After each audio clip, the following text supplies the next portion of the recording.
بسم اللہ الرحمن الرحیم۔ السلام علیکم دوستو، دنیا بھر کی خبروں میں آج آپ سنیں گے، لیکن اس سے پہلے اگر ہو سکے تو لائک اور سبسکرائب کا بٹن ضرور دبا لیں۔ شکریہ۔ صدر ٹرمپ نے خبردار کیا ہے کہ یوکرین جیسے تنازعات تیسری عالمی جنگ تک پہنچا سکتے ہیں۔ ان کا کہنا تھا کہ یوکرین روس جنگ بندی کے روشن امکانات کی صورت میں اپنا نمائندہ جنگ بندی مذاکرات میں بھیج سکتے ہیں۔ روس اور یوکرین کے درمیان جنگ کے خاتمے سے متعلق امریکی امن معاہدے پر بات کرتے ہوئے صدر ٹرمپ نے دعویٰ کیا کہ یوکرین کے صدر کے علاوہ یوکرین کے لوگ اس معاہدے کے تصور کو پسند کرتے ہیں۔ صدر ٹرمپ کا کہنا تھا کہ امن معاہدے میں 4 یا 5 مختلف حصے شامل ہیں اور یہ اس لیے پیچیدہ ہے کیونکہ زمین کو مخصوص طریقے سے تقسیم کرنا پڑ رہا ہے۔ دوسری جانب یوکرینی صدر کا کہنا ہے کہ امریکہ نے انہیں ڈون باس میں آزاد اقتصادی زون بنانے کی تجویز دی ہے اور روس بھی ڈون باس پر مکمل کنٹرول چاہتا ہے، لیکن ہم ایسا نہیں ہونے دیں گے۔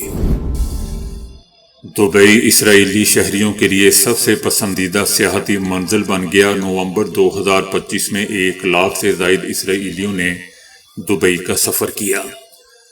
اکتوبر 2025 میں 99,000 اسرائیلی مسافروں نے دبئی کا رخ کیا تھا۔ اسرائیلی میڈیا کا کہنا ہے کہ اکتوبر 2025 میں 72,000 اسرائیلیوں نے امریکہ کا سفر کیا تھا۔ دبئی سیاحتی شہروں کے مقابلے اسرائیلیوں کے لیے محفوظ ترین ہے۔ دبئی میں اسرائیلیوں کو فلسطین حامی مظاہروں کا سامنا نہیں کرنا پڑتا۔ اتر پردیش سے رکن پارلیمنٹ کپل نے کہا ہے کہ وندے ماترم صرف مادر وطن کی حفاظت کا فرض نہیں ہے بلکہ مظالم کے خلاف احتجاج کرنا بھی شامل ہے۔ ان کا کہنا تھا کہ نوآبادیاتی دور میں آزادی پسندوں کو تخریب کار کہا جاتا تھا اور وندے ماترم ان کا جنگی نعرہ تھا۔ جو لوگ نوآبادیاتی حکمرانی کے خلاف لڑتے تھے انہیں تخریب کار کہا جاتا تھا۔ انہیں ایسا کیوں کہا جاتا تھا؟ کیونکہ وہ اپنے حقوق کی جنگ لڑ رہے تھے۔ آج ہمارے طلباء تخریب کار بن چکے ہیں، ہمارے صحافی دہشت گرد بن چکے ہیں۔ ان کا کہنا تھا کہ یہ حیرت کی بات ہے کہ ہر روز مبینہ طور پر لوگوں پر ظلم کرنے والی حکمراں پارٹی وندے ماترم کی بات کر رہی ہے۔ ان کا یہ بھی کہنا تھا کہ 1998 میں اتر پردیش حکومت نے ریاست کے ہر سکول میں وندے ماترم گانا لازمی قرار دیا گیا۔ اس سے بڑا ہنگامہ ہوا اور کئی بچوں کو سکول سے نکال دیا گیا۔ اس وقت کے وزیر اعظم اٹل بہاری واجپئی نے اتر پردیش کی صورتحال کے بارے میں جاننے کے بعد اس حکم کو منسوخ کر دیا تھا۔ ان کا کہنا تھا کہ ظالم وندے ماترم کی بات نہیں کر سکتا، صرف مظلوم ہی وندے ماترم بولیں گے۔ حکومت کو نشانہ بناتے ہوئے ان کا کہنا تھا کہ انہیں وندے ماترم پر بحث کرنے کا ان کو کیا حق ہے؟ وہ ہر روز عوام پر ظلم کرتے ہیں۔ وندے ماترم مادر وطن کے تحفظ کے لیے ہے، لیکن ظلم کے خلاف احتجاج کرنا بھی ہمارا حق ہے۔ جہاں بھی ظلم ہو احتجاج کرنا ہمارا انسانی حق ہے۔ بھارت نے چینی پروفیشنلز کو بزنس ویزے تیزی سے جاری کرنے کے لیے سرکاری رکاوٹیں ختم کر دیں۔ حکومت کا کہنا ہے کہ یہ قدم دونوں ایشیائی طاقتوں کے تعلقات بہتر کرنے اور تکنیکی ماہرین کی کمی کے باعث ہونے والے اربوں ڈالر کے نقصان کو روکنے کی کوشش کا حصہ ہے۔ وزیر اعظم نریندر مودی نے امریکی ٹیکس کے دباؤ کے باوجود چائنا کے ساتھ تعلقات کو احتیاط سے بحال کرنا شروع کر دیا ہے۔ انڈین حکومت کا کہنا ہے کہ اب ویزے 1 مہینے سے بھی کم وقت میں جاری ہوں گے۔ دوستو، یاد رہے کہ 2020 میں ہمالیائی سرحد پر جھڑپ کے بعد بھارت نے چینی شہریوں کے تقریباً تمام دورے روک دیے تھے اور بزنس ویزوں کی جانچ کو بھی سخت کر دیا تھا۔ حکومت کا کہنا ہے کہ ویزوں سے متعلق مسائل اب مکمل طور پر حل ہو چکے ہیں۔ سرکاری رکاوٹیں دور کرنے کا اعلان مودی کے 7 سال بعد چائنا کے حالیہ دورے کے فوراً بعد سامنے آیا، جہاں انہوں نے صدر شی جن پنگ سے ملاقات کر کے تعلقات بہتر بنانے کے طریقوں پر تبادلہ خیال کیا تھا۔ دونوں ملکوں کے درمیان براہ راست پروازیں بھی بحال ہو گئیں جو 2020 سے معطل ہو گئی تھیں۔ بھارت اور چائنا کے تعلقات میں یہ بہتری اس وقت سامنے آئی جب امریکی صدر ٹرمپ نے بھارتی مصنوعات پر 50% ٹیکس عائد کر دیا۔ جبکہ روسی تیل خریدنے پر اضافی 25% ٹیکس بھی لگا دیا۔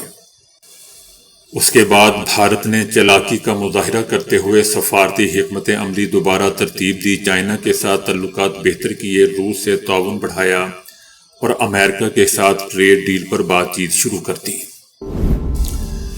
وزیر اعظم شہباز شریف کا کہنا ہے کہ تخریب کاری کا نیا خطرہ افغان سرزمین سے سر اٹھا رہا ہے۔ عالمی برادری افغان حکومت پر ذمہ داریوں کی ادائیگی کے لیے زور ڈالے۔ وزیر اعظم شہباز شریف کا کہنا تھا کہ پاکستان کی حمایت سے غزہ امن منصوبہ منظور ہوا۔ جنگ بندی کے لیے تعاون پر قطر، ترکیہ، سعودی عربیہ، متحدہ عرب امارات اور ایران کے مشکور ہیں۔ ان کا کہنا تھا کہ غزہ جنگ بندی کی مشترکہ کوششوں کے نتیجے میں آج لاکھوں فلسطینیوں نے سکھ کا سانس لیا ہے۔ پائیدار امن اور پائیدار ترقی لازم اور ملزوم ہے۔ پاکستان کی جانب سے اس تشویش کے تناظر میں کہ عسکریت پسند افغان سرزمین استعمال کر کے پاکستان کے اندر حملے کر رہے ہیں، حال ہی میں 1000 سے زائد افغان علماء نے ایک قرارداد منظور کی ہے جس کا مقصد بظاہر اپنی سرزمین سے ہمسایہ ممالک کے خلاف یعنی پاکستان کے خلاف عسکریت پسندی کو روکنا ہے۔ افغان علماء کی جانب سے منظور کردہ اس قرارداد میں اس بات کا عہد کیا گیا ہے کہ افغان کی سرزمین کو کسی دوسرے ملک کے خلاف پاکستان کے خلاف استعمال نہیں ہوگی۔ قرارداد میں یہ بھی کہا گیا ہے کہ خلاف ورزی کی صورت میں اسلامی امارات کو ان کے خلاف ضروری اقدامات کرنے کا حق حاصل ہے۔ اس میں یہ بھی کہا گیا کہ طالبان کے سپریم لیڈر ہیبت اللہ نے کسی افغان شہری کو بیرون ملک یا پاکستان کے خلاف فوجی سرگرمیوں کے لیے جانے کی اجازت نہیں دی ہے۔ لہذا اگر کوئی اس حکم کی خلاف ورزی کرے تو اسلامی امارات کو ایسے افراد کو روکنے کے لیے ضروری اقدامات کرنے ہوں گے۔ پاکستان نے اس قرارداد کو خوش آئند قرار دیا ہے۔ قرارداد میں یہ بھی کہا گیا ہے کہ جو بھی افغانستان کی سرحدوں سے باہر عسکری کارروائیاں کرے گا اسے ریاست کا باغی سمجھا جائے گا اور اسے امیر کے حکم کی خلاف ورزی بھی تصور کیا جائے گا جو قابل سزا جرم ہے۔ لیکن ابھی یہ واضح نہیں ہے کہ ایسی سزا نافذ کرنے کا اختیار کس کے پاس ہوگا، کیونکہ اس قرارداد کو جاری کرنے والے علماء کے اس سلسلے میں کوئی قانونی اختیارات نہیں ہیں۔ اس قرارداد کا وقت خاص اہمیت رکھتا ہے کیونکہ یہ ایسے موقع پر سامنے آئی ہے جب اسلام آباد یعنی پاکستان افغانستان سے مطالبہ کر رہا ہے کہ وہ خاص طور پر کالعدم تحریک طالبان پاکستان یعنی TTP کے جنگجوؤں کو لگام دے۔ پاکستان نے افغانستان کی حکومت سے یہ بھی کہا ہے کہ وہ سپریم لیڈر ہیبت اللہ کے نام سے ایک باضابطہ فرمان جاری کرے تاکہ سرحد پر جنگجوؤں کی آمد و رفت روکی جا سکے۔ یہ مطالبہ گزشتہ چند مہینوں میں قطر، ترکی اور سعودی عربیہ میں ہونے والی متعدد بات چیت میں بھی دہرایا گیا تھا۔ طالبان حکومت نے پاکستان سے کہا ہے کہ وہ اس حکم کے لیے افغان علماء سے رجوع کرے۔ تمام بڑے مذہبی مکاتب فکر کے سینئر علماء اس ایک روزہ اجلاس میں شریک تھے۔ افغانستان میں 34 بڑے جہادی مدارس ہیں اور وہ تمام اس تقریب میں موجود تھے۔ اساتذہ کا ان طالبان پر اثر ہوتا ہے جو ملک سے باہر لڑنے جاتے ہیں۔ کچھ لوگ کہتے ہیں کہ بعض عناصر پاکستان، غزہ اور دیگر علاقوں کا رخ کرتے ہیں۔ سپریم لیڈر یہ نہیں چاہتے کہ ہماری وجہ سے کوئی ہمسایہ ملک مشکل میں پڑے۔ وینٹیلیٹر پر بنگلہ دیش کی سابق وزیر اعظم خالدہ ضیاء کی حالت تشویشناک ہو گئی ہے۔ بنگلہ دیشی میڈیکل بورڈ کا کہنا ہے کہ خالدہ ضیاء سانس کی تکلیف کے ساتھ ساتھ اضافی طبی پیچیدگیوں میں مبتلا ہیں۔ میڈیکل بورڈ کا بتانا ہے کہ ان کے نظام تنفس اور دیگر اعضاء کو سپورٹ فراہم کرنے کے لیے انہیں وینٹیلیٹر پر منتقل کیا گیا ہے۔ یاد رہے کہ 80 سالہ خالدہ ضیاء دل اور پھیپھڑوں میں انفیکشن کی شکایت پر 23 نومبر سے ہاسپٹل میں موجود ہیں۔ غزہ میں مسلسل دوسرے روز بارش سے فلسطینیوں کی مشکلات میں مزید اضافہ ہو گیا۔ اسرائیلی حملوں کے باعث تباہ حال علاقے میں سیلابی صورتحال پیدا ہو گئی۔ موسم سرما کی بارش سے سردی کی شدت میں مزید اضافہ ہو گیا۔ بارش کا پانی بے گھر فلسطینیوں کے خیموں میں بھی داخل ہو گیا۔ ناقابل برداشت ٹھنڈ سے پناہ گزین خیموں میں موجود 8 ماہ کی بچی جان کی بازی ہار گئی۔ مسلسل بارش سے غزہ شہر میں 5 مخدوش عمارتیں بھی گر گئیں۔ امریکہ اور وینزویلا کے درمیان کشیدگی مزید بڑھ گئی ہے اور امریکی صدر ٹرمپ نے اشارہ دیا ہے کہ وینزویلا کے خلاف زمینی کارروائی کی نوبت آ سکتی ہے۔ صدر ٹرمپ کا کہنا تھا کہ امریکہ وینزویلا کے راستے ہونے والی منشیات سمگلنگ کو روکنے کے لیے سخت اقدامات کر رہا ہے۔ وینزویلا کی صورتحال اب زمینی کارروائی کے قریب پہنچ چکی ہے۔ امریکہ نے حالیہ دنوں میں وینزویلا کے ساحل کے قریب تیل بردار جہاز قبضے میں لینے کا بھی دعویٰ کیا جس پر کئی سالوں سے پابندیاں آئی تھیں۔ امریکہ کا کہنا ہے کہ یہ جہاز تخریب کار نیٹ ورکس کی مدد کرنے والی غیر قانونی شپنگ میں استعمال ہو رہا تھا اور اسے وینزویلا اور ایران کے درمیان تیل کی سمگلنگ کے لیے استعمال کیا جاتا تھا۔ پاکستان کے خفیہ اداروں کی جانب سے ایک رپورٹ پنجاب حکومت کو دی گئی ہے جس میں یہ تجویز کیا گیا ہے کہ عمران خان کو راولپنڈی کی اڈیالہ جیل سے کسی دوسری جیل منتقل کر دیا جائے۔ خفیہ اداروں کی جانب سے بھیجی جانے والی رپورٹ میں عمران خان کے ساتھ ہر ہفتے 2 دن ان کی فیملی، وکلاء اور پارٹی رہنماؤں کی ملاقاتوں کے دوران امن و امان کی صورتحال خراب ہونے کی وجہ سے یہ تجویز دی گئی۔ دوستو، خفیہ اداروں کے لیے یہ تجویز ہے جبکہ پاکستانی حکومت کے لیے یہ ان کا حکم ہے۔ اس سے پہلے رانا ثناء اللہ نے بھی کہا تھا کہ عمران خان کو کسی دوسری جیل منتقل کرنے کی تجویز زیر غور ہے، جبکہ اس کے برعکس وزیر اعظم کے ایک اور مشیر اختیار ولی نے پریس کانفرنس میں دعویٰ کیا تھا کہ عمران خان کو دوسری جیل منتقل کرنے کا فیصلہ ہو چکا۔ یاد رہے دوستو کہ کچھ عرصہ پہلے بھی عمران خان کو کسی دوسری جیل منتقل کرنے کی خبریں گردش کرتی رہیں، تاہم اڈیالہ جیل کے حکام نے اس وقت اس کی تردید کر دی تھی۔ عمران خان گزشتہ 2 سالوں سے راولپنڈی کی اڈیالہ جیل میں قید ہیں۔ خفیہ اداروں کی جانب سے دی گئی اس تجویز میں کہا گیا ہے کہ ہر ہفتے ملاقات کے دنوں میں اڈیالہ روڈ پر کاروباری سرگرمیاں شدید متاثر ہونے کے علاوہ بچوں کی تعلیمی سرگرمیاں بھی متاثر ہوتی ہیں، جس کی وجہ سے نہ صرف وہاں کے دکاندار بلکہ والدین بھی سراپے احتجاج ہیں۔ اس رپورٹ میں دوستو اس بات کا بھی ذکر کیا گیا ہے کہ اڈیالہ جیل کے گرد و نواح میں واقع متعدد دیہات میں رہائش پذیر سینکڑوں طلباء روزانہ کی بنیاد پر راولپنڈی کے دیگر علاقوں میں قائم تعلیمی اداروں میں پڑھنے جاتے ہیں۔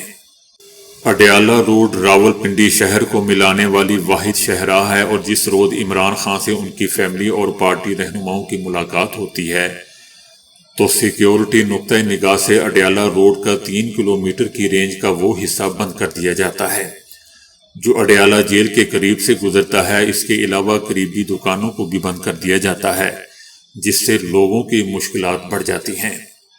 تعلیم کے حصول کے لیے شہر کے دیگر علاقوں میں جانے والے سینکڑوں طلباء اور طالبات سڑک کی بندش کی وجہ سے رات گئے اپنے گھروں کو پہنچتے ہیں۔ گزشتہ کچھ ہفتوں سے دوستو عمران خان اور ان کی اہلیہ بشرا بی بی سے ان کے رشتہ داروں اور پارٹی رہنماؤں کی ملاقاتیں نہیں کروائی جا رہی، جس کی وجہ سے عمران خان کی بہنیں اور پی ٹی آئی کارکنوں نے اڈیالہ جیل کے قریب سڑک پر ہی دھرنے دیے، جس سے لوگ متاثر ہو رہے ہیں۔ اگر حکومت ان کی ملاقاتیں کروا دیں تو لوگ متاثر نہیں ہوں گے، سیدھی سی بات ہے۔ اسلام آباد ہائی کورٹ کے احکامات کی روشنی میں منگل کے روز عمران خان کی فیملی اور جمعرات کو ان کے وکلاء اور پارٹی رہنماؤں کے لیے دوستو ملاقاتوں کا شیڈول طے ہے، اور بالکل طے ہے، لیکن حکومت کے لیے طے نہیں ہے۔ عمران خان کو دوستو کسی دوسری جیل منتقل کرنے سے متعلق راولپنڈی کی اڈیالہ جیل کے حکام سے بھی رائے لی جائے گی، تاہم یہ فیصلہ صوبائی حکومت ہی کرے گی، یعنی مریم نواز ہی کریں گی۔ اندازہ کرو یہ وقت آ چکا ہے کہ عمران خان کی جیل کی قید کا فیصلہ کہ ان کو کہاں رکھنا ہے اب مریم نواز کریں گی۔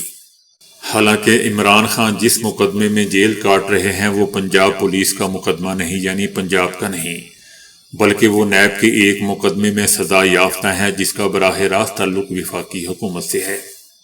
دوسری طرف دوستو، قانون میں یا عمومی طور پر یہ دیکھا جاتا ہے کہ جب تک کسی مجرم کی سزا کے خلاف اعلیٰ عدالتوں میں دائر کی گئی اپیل پر کوئی فیصلہ نہیں ہو جاتا تو اس وقت تک اسے اس علاقے کے قریبی جیل میں رکھا جاتا ہے جہاں پر وہ اعلیٰ عدالت قائم ہے، جہاں مجرم نے سزا کے خلاف اپیل دائر کر رکھی ہو۔ لیکن عمران خان کا معاملہ ہی کچھ اور ہے۔ اس کے علاوہ دوستو، کسی بھی مجرم کو کسی دوسری جگہ منتقل کرنے سے متعلق اس کی مرضی شامل ہونا بھی ضروری نہیں۔ پاکستان تحریک انصاف کا کہنا ہے کہ عمران خان کو کسی دوسری جیل منتقل کیا گیا تو پارٹی کی طرف سے سخت رد عمل آئے گا۔ پاکستان تحریک انصاف کا یہ بھی کہنا ہے کہ عمومی طور پر کسی بھی مجرم کو اس جیل میں ہی رکھا جاتا ہے جہاں کی عدالت نے اس کو سزا سنائی ہوتی ہے۔ میاں نواز شریف کو جب نیب کے مقدمات میں، جن میں حدیدیہ پیپر ملز اور العزیزیہ سٹیل ملز شامل تھی، میں سزا سنائی تھی تو اس وقت انہوں نے احتساب عدالت کے جج ارشد ملک کو درخواست کی تھی کہ انہیں اڈیالہ جیل بھیجنے کی بجائے لاہور کی کوٹ لکھپت جیل بھیجا جائے، جو منظور کر لی گئی تھی۔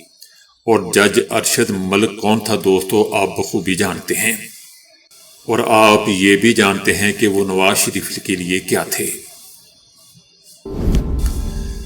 اسلام آباد میں دوستو ابھی تک جیل نہیں بنی ہے اور اس شہر کے ملزمان کو راولپنڈی کی اڈیالہ جیل میں ہی منتقل کیا جاتا ہے۔ اسلام آباد کے سیکٹر H16 میں جیل زیر تعمیر ہے، جس کا ایک بلاک مکمل کر لیا گیا ہے، جبکہ جیل کے باقی حصے پر بھی جلد کام مکمل ہونے کی امید ہے۔ امید ہے کہ 2028 کے بعد جو مجرمان، سیاسی مجرمان یا کوئی بھی مجرمان آئیں گے تو وہ اسی جیل میں سیدھے جائیں گے، کیونکہ پارلیمنٹ سے اس جیل کا فاصلہ بھی بہت کم ہے۔ تو دوستو، ابھی کے لیے اتنا ہی۔ ویڈیو کو لائک اور شیئر کرنے کا بہت بہت شکریہ۔